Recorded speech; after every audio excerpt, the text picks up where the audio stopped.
करायचं काय? या भ्रष्टाचाराचं करायचं काय? राजीनामा द्या, राजीनामा द्या. फडणवीस सरकार, फडणवीस सरकार, फडणवीस सरकार, फडणवीस सरकार. राजीनामा द्या, राजीनामा द्या, राजीनामा द्या, राजीनामा द्या. या भ्रष्ट मंत्र्याचं करायचं काय? माननीय उद्धवजी ठाकरे तुम आगे बढ़ो. शिवसेना उद्धव बाळासाहेब ठाकरे यांच्या आदेशानुसार आज या भ्रष्ट मंत्र्यांच्या विरोधात पूर्ण महाराष्ट्रामध्ये जन आक्रोश मोर्चा काढण्यात आलेला आहे. त्याच धर्तीवर आज नांदेड जिल्हा शिवसेनेच्या वतीने आज ITI या ठिकाणी धरणे आंदोलन ठेवण्यात आलेलं आहे.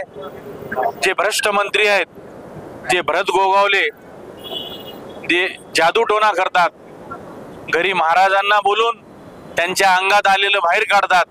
म्हणजे यांच्या अंगात असं आलेलं आहे की भ्रष्ट पैसा खाऊन मात जे आलेलं आहे ते बाहेर काढण्यासाठी आणि अजून काही पैसे खाण्यासाठी कशी बुद्धी यावी यासाठी त्यांनी ते महाराजांना बोलून ते कार्यक्रम केलेला आहे. त्याचप्रमाणे आमदार संजय गायकवाड हा अश्लील भाषेत शिवीगाळ करून कॅन्टीन मधील एका गरीब वेटरला बनेन आणि टावेल घालून त्याला लाज वाटली पाहिजे. एका गरीब कार्यकर्त्याला, हॉटेलमध्ये काम करणाऱ्या कार्यकर्त्याला येऊन मारहाण करतो.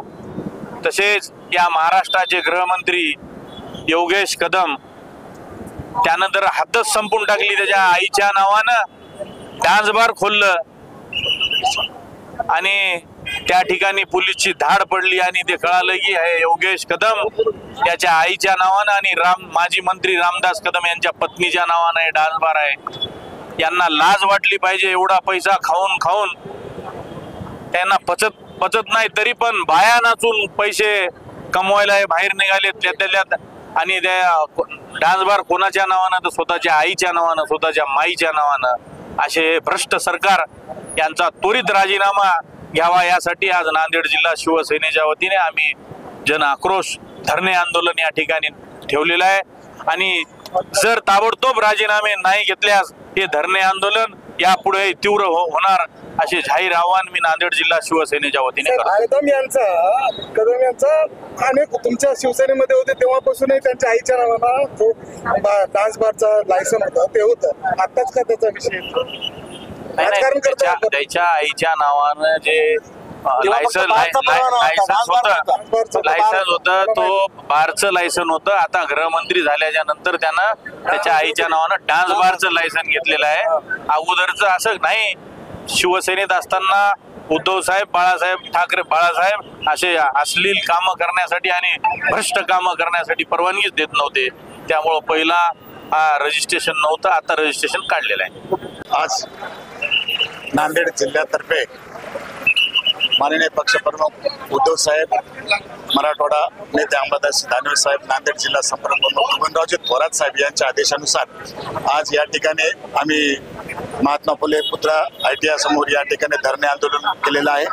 तर आमची एवढीच मागणी आहे की महाराष्ट्रामध्ये आज या 4-5 लोकांनी, या मंत्र्यांनी जे कारनामे केले त्याच्यामुळं महाराष्ट्र बदनाम झालेला आहे, महाराष्ट्र डागील झालेला आहे.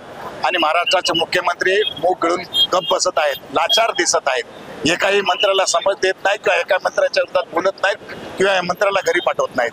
आज राज्यमंत्री आपले रामदास कदम यांचे चिरंजीव, त्यांच्या बारवर, योगेश कदमच्या बारवर जर पोलिसाचे राज्यमंत्री आहेत, ते पोलीस प्रशासन त्यांच्या हातात आहे आणि त्यांच्याच बारवर जर पोलीस धाड टाकत असेल आणि त्यांच्या बारमध्ये बाला मिळत असतील, बाया मिळत असतील आणि ते डान्स करून जर पैसा कमवत असतील, याच्यापेक्षा दुर्दैव महाराष्ट्राचं दुसरं काय आहे?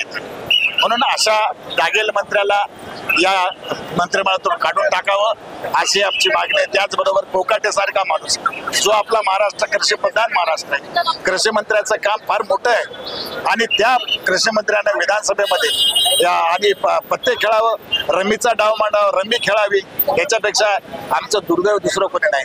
मग त्याचं काय केलं, त्याचं खातं बदललं, त्याचा अशा मंत्र्याला तर घरी पाठवायला पाहिजे.